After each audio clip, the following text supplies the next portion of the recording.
Roxo Media House. The surge in his head, former head coach David Bowden brings his football expertise to Frog fans everywhere in Dissecting the Frogs. Welcome back to Dissecting the Frogs. I am alongside Matt Lewis, or his cult following is more Matty Lou here, who is the Assistant Athletic Director of TCU for Player Development, and really excited to have you in it today. Thanks for joining us. Yeah, thank you for having me. I appreciate it. It's a pleasure to be here. For sure. So you've been behind the scenes now at TCU for going on 20 years, is that right? It's my 20th season. So. Pretty awesome. And you know, do a lot. And when you talk about, when I try and do my homework a little bit on these things, and almost to a man, when I ask about you, just well liked, well respected on campus, and obviously you've had an impact on countless student athletes. And but I think we've have guys from all different facets of the program in, from recruiting to coaches and stuff on and off the field. So we want to hit on everything. I think your journey is really unique. Tell us a bit. You're a guy from West Virginia and started off in the football equipment world. How'd you get started that in the equipment world? So I got started in the equipment world. Honestly, just knew some folks at Marshall University who were involved in equipment, family friends. I wanted to do something in college. I couldn't play. I wasn't that good of an athlete. So I needed another resource, if you will, or outsource just to get my fix in sports. And so I started as a student manager because I could earn some scholarship money, honestly, and work in college football. So I thought that was a win-win. Sure, yeah, absolutely. And you said not a great athlete. I heard you were a good athlete, but as Brian Estridge likes to joke around, he always asks who the best athlete is in your family. And so you're saying definitely it's not you? Definitely not me. No. Yeah, I've got a wife that is a Hall of Fame athlete from Marshall University, so she's definitely the athlete of the family. Did she remind you of that from time to time at home? For some reason I have to refer to it as HOF now, so yeah. Sure. Anyways. That's how she signs checks at That's home right, too, right? That's yeah. right. Well, good. So you're now the Assistant AD for Player Development. So, there's a lot to cover between getting, from the equipment room to that spot. So you went from Marshall to Wake. Yes. So you got Wake Forest to Iowa State.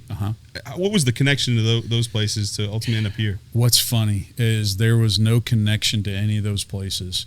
I simply kind of applied for jobs, just stuck my neck out a little bit. I needed to probably branch out from Marshall.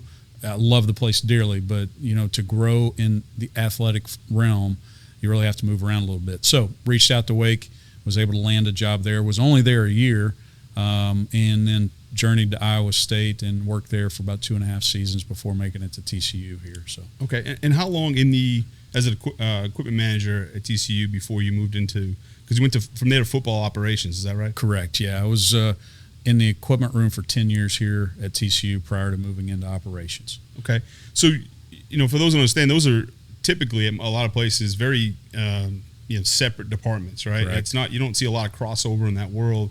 How did that transition happen for you? I was very fortunate, be in the right place at the right time. Mike Sinkfield, who is now Deputy AD, started out in equipment, went into operations.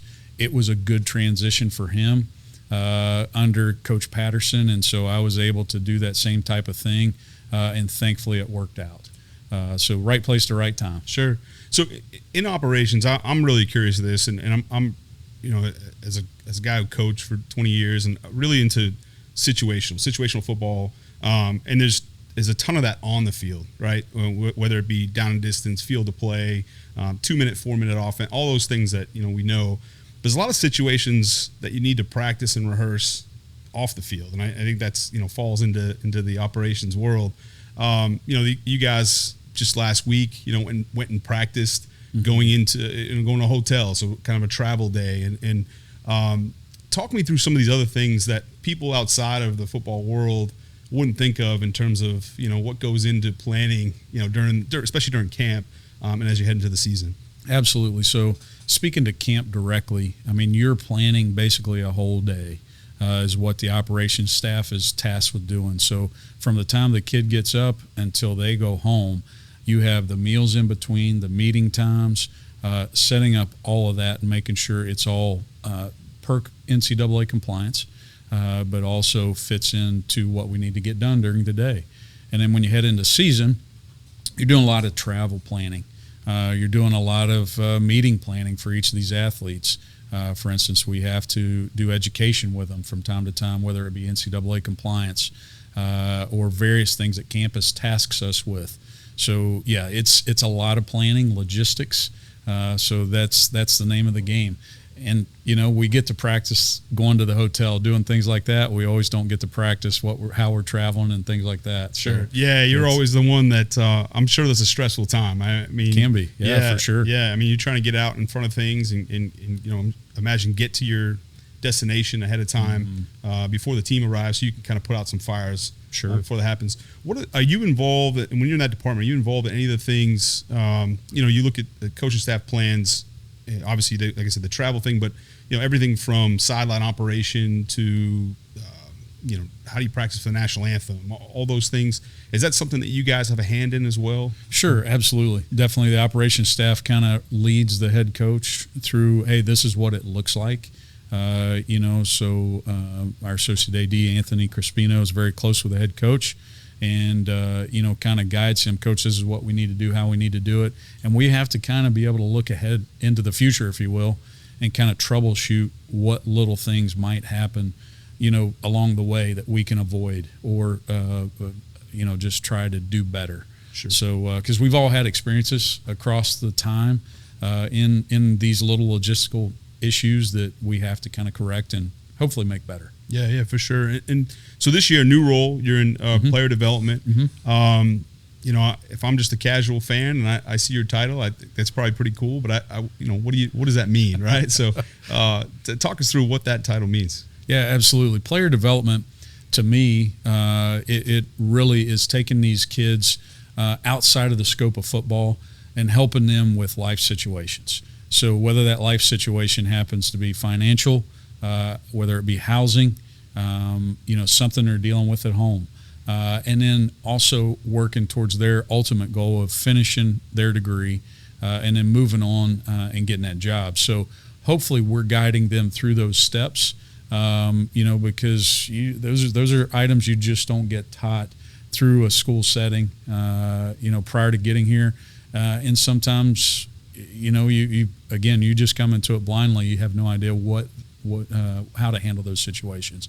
So our goal is to be able to educate these guys and lead them through the rest of their lives.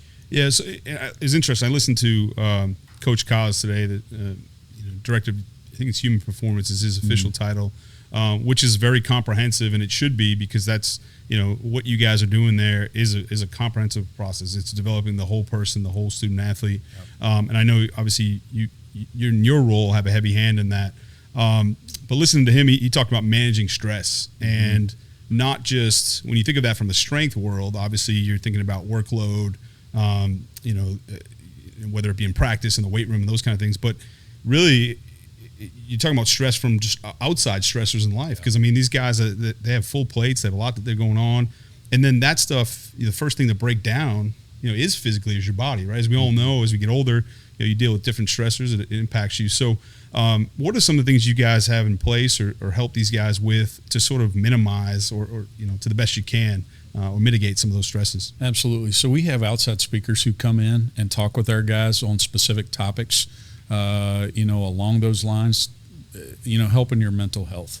We've had people who've had addictions come in and talk with us. We've had people who've had issues with social media come in and talk to our guys.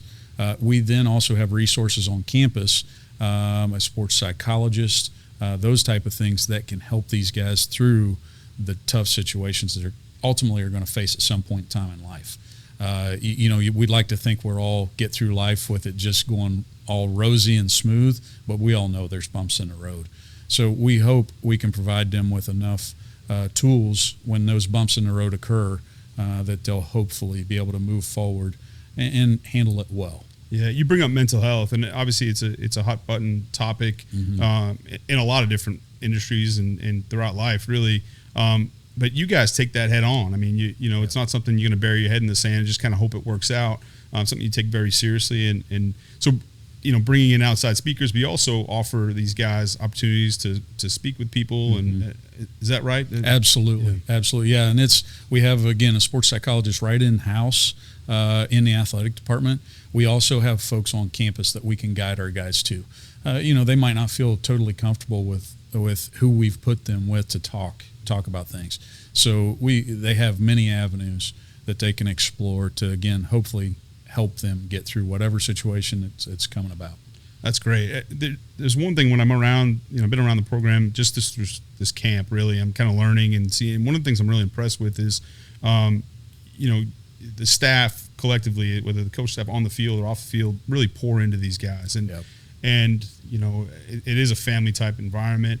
But for me, what I'm most impressed with is that it's beyond just these 4 years. I mean, you're really trying to set these guys up for life. And so what are some of the things that you're talking to them about now and trying to get them prepped for so they can be best prepared to succeed, not only on the field, but in life beyond TCU? Sure, absolutely. One thing that's really come to light, especially with NIL coming on board with these guys, is money management.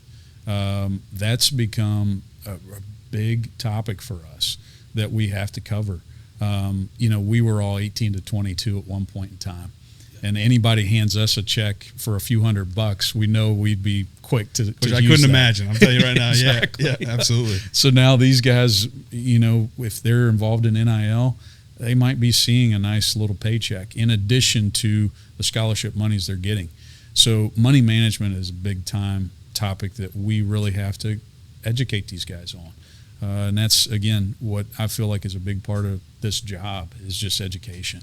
Yep.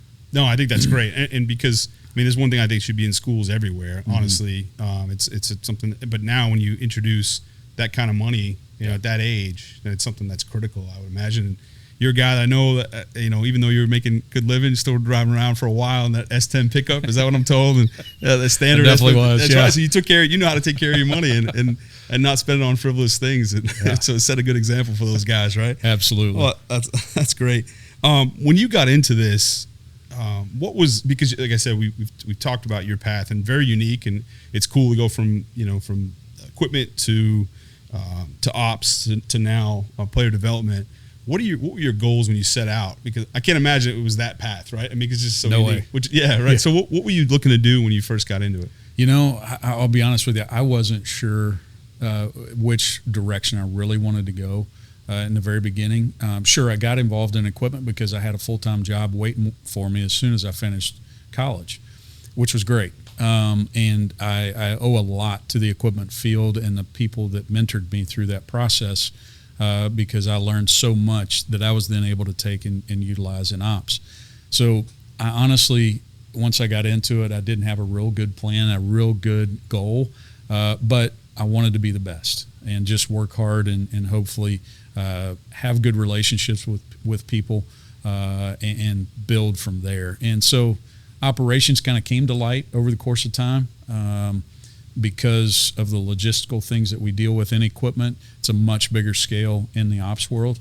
And then now into the role that I'm in, player development, I love people. Love dealing with people, love talking with people, and just trying to help them in any way I can. And so I feel like that's where player development probably was the best fit for me ultimately. No, it makes really good sense. And I look at it, as we bring guys through here, yourself included, this always comes up, and I don't think it's by accident, but you guys are really setting a great example for these student athletes. For this one, it's hey, be where your feet are, right? You had a job, you want to be the very best. It could be, heck, just showing guys, if I'm sweeping this floor, it's going to be the best. That whole speech, right?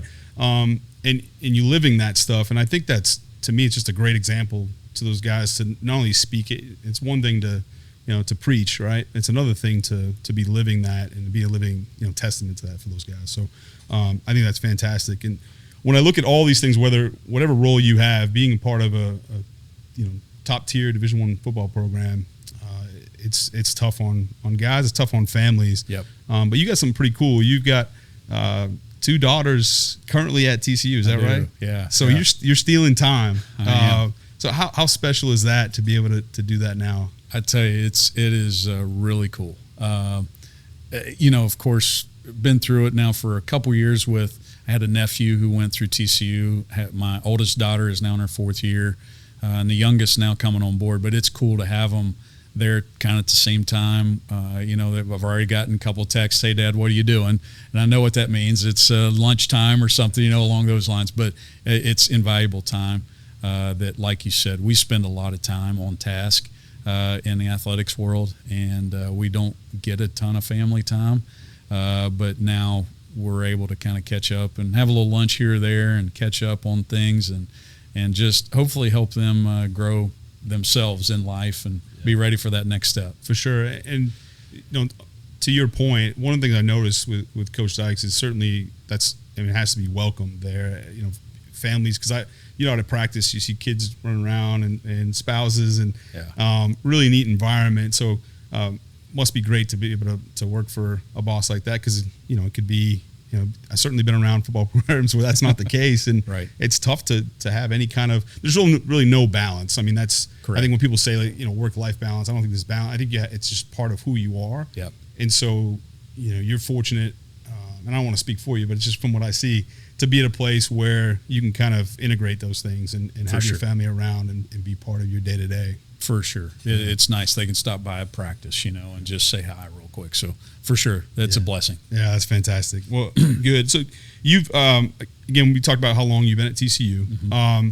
Talk to me about currently, and again, this isn't to, put down or even you have a great time here, but what are some of the differences now that you're seeing in terms of culture, style, all those kind of things with the new staff, the new program? Absolutely. I think there was a great foundation laid by the previous staff that this new staff could then build on. We did. There was a lot of good things that have happened here over the past my past 19 to 20 years. But this new staff is able to take it. We have more staff. Let me say that. But with more staff, we're able to do a lot more and take these kids hopefully to another level. Where nutritionally we're able to do some really good things. We've got, a good group of strength coaches who then are working with them not only physically but with the nutrition aspect, with the mental and psychological aspects. So we're able to do more with some of those things, again, based off of what was built for us, as the new staff came in. So culturally, too, these guys, they are held accountable in all facets, and that's been fun to watch too, because these guys, sometimes they're resistant to change. We all are. It's just a natural way a human being reacts to change. And so I think watching these guys, the way they've adapted to the change has been really good, and they seem to be reaping the benefits of it as well. One simple little thing I've watched them is, again, going back to nutrition. I mean, they'll go and not just eat and check a box that they're eating something, but they're eating well, eating fruits and vegetables and things like that they might not have done before because they could just go get that hamburger and those French fries, Sure. So that's been fun to watch. Yeah, well, I think the buy-in comes from them seeing results, right? Mm-hmm. Because I can tell you that, we've talked to countless players on the team, and that always comes up. I mean, that they feel that they're being taken care of. That there's a plan, mm-hmm. and it's not just a sort of a universal plan, right? Say, hey, okay, it's if a guy needs to gain weight, lose weight, there's a part there. It's individualized, right? Correct. And they can feel it because they talk about it all the time. You would like to, last night was at we're filming this. Last night was the Flying T Club kickoff, and those guys had their water balls with them, right? Oh, yeah. Everywhere they go, and they talked about that. They said, look, we'll get in serious trouble. We don't have those things with us. And then, talked about, honestly, while they're there, making sure they watch what they eat. And so the message is getting there, and they're living it for sure. But I think it's because they see the results, right? Agreed. Yeah. Agreed. And there's been a lot of trust built there. Because, again, when you're trying to get to know a new staff, trust is probably your number one thing you have to build. And so they have built that rapport in the past 8 months. And now we just need to go take that next step and translate it to the field. And I think we start winning some games, there's going to be even more trust there in the process of what we're going through. Well, you bring up a good point. There is a lot of trust, and there's a lot of trust already established. What do you think the biggest reason was for that to happen in such a short amount of time, honestly? Because, as we all know, that does take time, and surely it's going to continue to improve. But what was the biggest reason for that happening so quickly? Absolutely. I think the results they're seeing off of them, again, just trying to eat right, lifting the way they are, those type of things. But I think it also, at the end of the day, is them being held accountable, and those kids seeing the staff live it out too. Because sure, you can say and preach, like we talked earlier, you can say and preach whatever you want, but until you live it out, that is when these guys will truly say, hey, you know what, it's working. And that's for me, and that's what we want to do, and this is the direction we want to head. So I think that's the huge part, is the way our staff handles things too. Sure. I want to double back a little bit when we talk about stressors and things for our current day student athletes. We all know, I mean, it's a lot. It's a lot on these guys. Sure, there's a lot of privilege that comes with it, but that doesn't come without a lot of challenges. What would you say for the current day student athlete? What are some of the biggest challenges you think they're up against nowadays, and what you're seeing? Yeah, from my standpoint, I think the pressure that they get via social media is a big deal. Back before when I was in college, social media wasn't such a presence. And sure, you had pressure from fans, you had pressure from classmates, you had pressure from family, and that's still there. But compounded on top of that now, you have the whole world who's able to see you kind of in this little glass house, so to speak. And so I think the social media pressures on top of that, have compounded things for these kids. So, and it makes it tough. And that's where, again, education comes in, where you have to teach these kids how to handle that right and not let it be such a big deal in your life. I mean, sure, we can all have social media, but keep it controlled. Yeah, and I guess I want to follow up there. So when you look at social, every staff, really every football staff, regardless of the sport, has a different philosophy on how they handle it, right? Some are just going to completely shut it out. Some shut it out just for the season. Yeah. Some it's open, right, and say, hey, where did you guys fall as a staff in terms of, regulation for the student athletes? Obviously, you want them to grow their own brand and to have a voice. But like you said, that can come up with some other problems that you didn't anticipate. Sure. So where do you guys fall when it comes to regulation or not? I feel like we're fairly open as a group overall, and I think we just regulate when and if there are times that are questionable. Because as you well know, you build your resume also through a social media presence. And so with building that resume via your social media, you have to be careful about what you're putting out there, because that next employer, possibly NFL team, whoever might be looking at that social media and will make a judgment right away. True or not true, it's out there for the world to see. So you have to be very careful about that. Again, I feel like we're pretty open, but we do try to do education with these guys, again, to handle it in the right manner. Sure. So it's not a matter of regulating, when and where they put it out. It's kind of a preemptive thing to say, hey, look, these are things you want to avoid because everything's public and permanent, right? Sure. And so once you hit send, it doesn't matter if you delete it or not, you can't take it back. It's out there for the world. Yeah, that's right. So challenges for them. How about you in this new role? You're, director of player development. A lot goes into that. Mm-hmm. What's the biggest challenge for Matt Lewis? Yeah, I think it's just being able to stay in tune with the current student athlete. And again, some of those pressures that we've talked about and things that are affecting them on a daily basis. So I think that's going to be, probably one of my bigger challenges is staying on top of that. Because again, they get hit from so many different angles that as an older person, I don't see. So again, trying to figure out those little avenues to be able to stay on top of that. Yeah. How does that happen? How do you, because so many people want a piece of these guys. I hate to say it in such, just to be coy about it, but I mean, that's the truth, right? There's everybody's trying to get in and be a part of it. Is there any safeguards in place to keep these guys kind of, somewhat protected from that? I mean, I think it's having conversation often with these guys personally, but also knowing what the coaches know, if you will. Because oftentimes, sure, I might be seeing a problem or a situation in a particular way with a young man, But I'll then also double down and go and talk to that position coach to bring in better perspective for me. Because, perfect little situation today is just, I went and talked to a coach today about one particular athlete because I'm seeing things one way. And, I might not be correct in that. So I need full perspective in what's going on with that young man. So also having conversation and having that trust with him. That's a good way to stay in tune with him for sure. Sure. We talked already about the time that goes into it and, not having much downtime, but the little that you do have, what are some of the things that you're interested in outside of football? Sure. I love the outdoors. I like being able to camp and hike if I can. I like playing a little golf. I like fishing. Don't get to hunt anymore just because of seasonal things, but again, you name it, outdoors, I enjoy it. That makes a guy from West Virginia, you got to do that stuff, right? It's exactly right. Yeah, it's all part of it.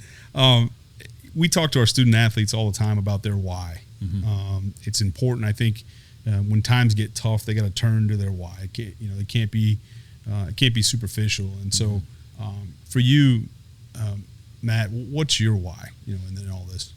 Yeah, absolutely. It is definitely the student athlete and helping them succeed, helping them in whatever it is they're going through. It is definitely the student athlete, and again, developing those relationships. That came to light, especially through our staff transition. I was fortunate enough to be able to stay on with this new staff, and thankful to Coach Dykes and them for having me be able to stay. But it has really come to light during that time that these student athletes, that's why I'm here. That's why we have these jobs that we do, is because of them. So for sure, again, they're at the center of our attention. Yeah, that's great. And when things get tough, and that's why you do it. That's why you get up so early. That's why you put in the hours that you do. That's absolutely. So to kind of wrap this all up, you have an integral, a really important role within the program, but you're around football all the time. What do you love about football? What do you love about it? I tell you what, the game day Saturdays are a lot of fun. Sure, obviously the practices, and that's a grind, and that can be, but it can be a little tough at times. But overall, the game days are really cool, and thankfully I've been a part of some really cool game days too. So it's really fun to see these guys work throughout the course of a week towards an ultimate goal of getting on that field on Saturdays, and then hopefully performing really well and having a great game on Saturday. Stressful a little bit for you though in your role? Not as much as it used to be. Right. So it'll be a little less. Yeah.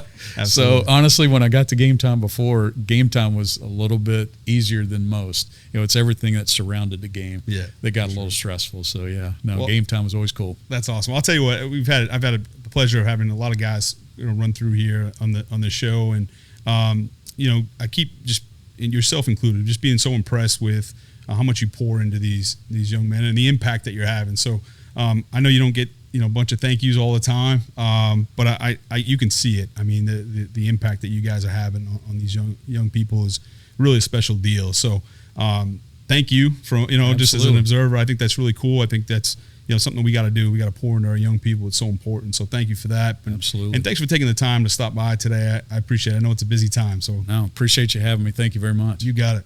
Well, look, for Matt Lewis, I'm David Bowden with Dissecting the Frogs. Please check us out next time. Thanks a lot.